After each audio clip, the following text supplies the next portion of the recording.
Telugu Desam party నాయకత్వంలో రాష్ట్రంలో నడుస్తున్నటువంటి కూటమి ప్రభుత్వం 10 ప్రభుత్వ మెడికల్ కాలేజీలను ప్రైవేటు పరం చేస్తూ పీపీపీ అనేటువంటి పేరుతో పబ్లిక్ ప్రైవేట్ పార్ట్నర్షిప్ పేరుతో జివో నెంబర్ 590ని తీసుకొని వచ్చి మొత్తం ప్రైవేటీకరణ చేయడానికి చేస్తున్నటువంటి ఆలోచన విధానాన్ని విరమించుకోవాలని చెప్పి మేము సిపిఐగా డిమాండ్ చేస్తూ ఉన్నాం. గతంలో ప్రభుత్వం 17 మెడికల్ కాలేజీలు తీసుకొని వస్తే అందులో ఉన్నటువంటి కాలేజీల్లో స్వయం పోషకంగా కొన్ని సీట్లు అమ్మకానికి పెట్టారని చెప్పి మేము అధికారంలోకి వస్తే జీవో నెంబర్ 107, 108 రద్దు చేస్తామని చెప్పి నాడు టీడీపీ, జనసేన 2 పార్టీలు కూడా పెద్ద ఎత్తున ఉపన్యాసాలు ఇచ్చాయి, ప్రజలు తిరుగుబాటు చేయమని చెప్పి ప్రోత్సహించాయి.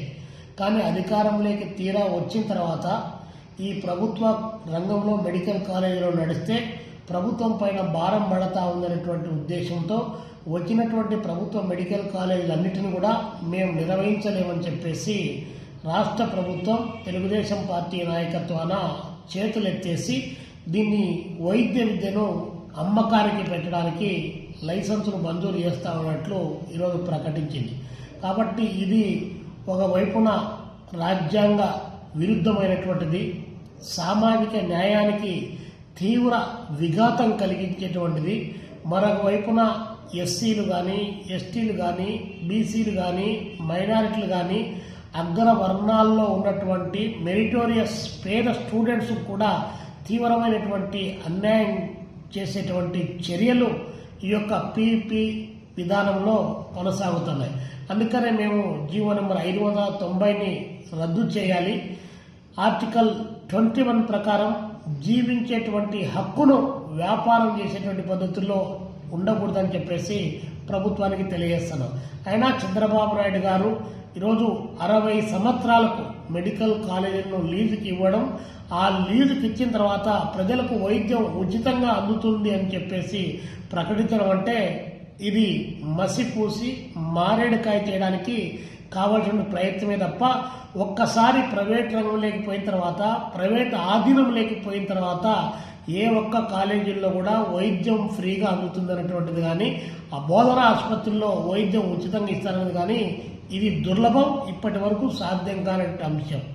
ఏదో ఒక పద్ధతిలో అనుకున్నటువంటి లక్ష్యాన్ని ఆ వైపున తీసుకొని పోయి ప్రైవేటు వ్యక్తులకు కట్టబెట్టేటువంటి చర్యల్లో భాగంగా కుట్రపూరితంగా ఈరోజు కూటమి ప్రభుత్వం ప్రయత్నం చేస్తూ ఉంది. పీపీపీ అనేటువంటి 3 పీలు పెట్టి ఈరోజు రాష్ట్రంలో ఉన్నటువంటి మెడికల్ విద్యను అమ్మకానికి పెట్టడం ద్వారా పేద ప్రజలకు, అదేవిధంగా దాదాపు 2500 సీట్లు కోల్పోవడంతో పాటు 2500 ఉద్యోగాలు, ప్రభుత్వ రంగంలో స్థిరంగా రావాల్సినటువంటి ఉద్యోగాలు ఎస్సీలు, ఎస్టీలు, బీసీలు, ఇతరేతర వర్గాలు కూడా నష్టపోయి ప్రైవేట్ రంగంలో ఉండేటువంటి పద్ధతుల్లో వస్తే తీవ్రంగా నష్టం జరిగేటువంటి ప్రమాదం ఉన్నటువంటి నేపథ్యంలో ఈ యొక్క మెడికల్ విద్యను ప్రైవేటీకరణ చేసేటువంటి విధానాన్ని సుతారం భారత కమ్యూనిస్ట్ పార్టీ సిపిఐ ఏమాత్రం కూడా అంగీకరించడం లేదు.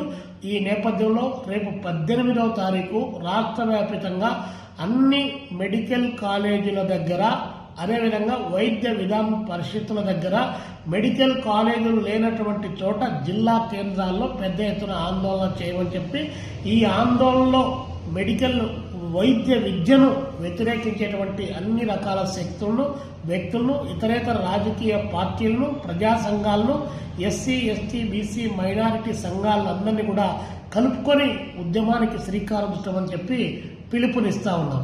చంద్రబాబు నాయుడు గారికి కూడా హితవు పలుకుతా ఉన్నాం.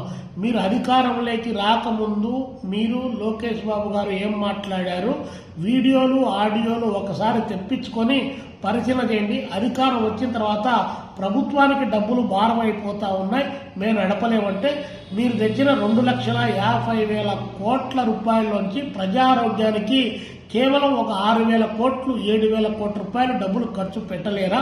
కాబట్టి పెట్టి తీరాల్సిందే. ప్రాధాన్యత క్రమంలో ప్రజారోగ్యమే ముఖ్యం. మొన్నటి కరోనా వచ్చినటువంటి నేపథ్యంలో సోకాళ్ళు కార్పొరేట్ ఆసుపత్రులు ప్రజల యొక్క మూలుగులు పీల్చారు.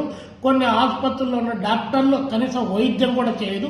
అలాంటి సందర్భంలో ప్రభుత్వ కళాశాలల్లో మాత్రమే, ప్రభుత్వ వైద్యశాలలు మాత్రమే డాక్టర్లు ప్రజలకు సేవలు అందించినటువంటి పరిస్థితిని ఒక్కసారి మననం చేసుకొని మీరు మీ కుమారుడు గారు చెప్పినటువంటి మాటలు గుర్తు తెచ్చుకొని ఈ PPP అనేటువంటి విధానాన్ని వైద్య రంగంలో విద్యారంగంలో పూర్తిగా రద్దు చేయాలని చెప్పి మేము డిమాండ్ చేస్తున్నాం. దానికోసం ప్రజలను పెద్ద ఎత్తున ఉద్యమానికి సిద్ధంగా అమ్మని చెప్పేసి మన హక్కులు మనం కాపాడుకోవడానికి పిడికిలి బిగించి పోరాటంలోకి రావడం ద్వారానే ఈ ప్రభుత్వానికి కూటమి ప్రభుత్వానికి బుద్ధి చెప్పాలని చెప్పేసి ఈ సందర్భంగా పిలుపునిస్తూ పెద్ద ఎత్తున ప్రజలంతా పాల్గొనాలని చెప్పి కోరుతా ఉన్నాను.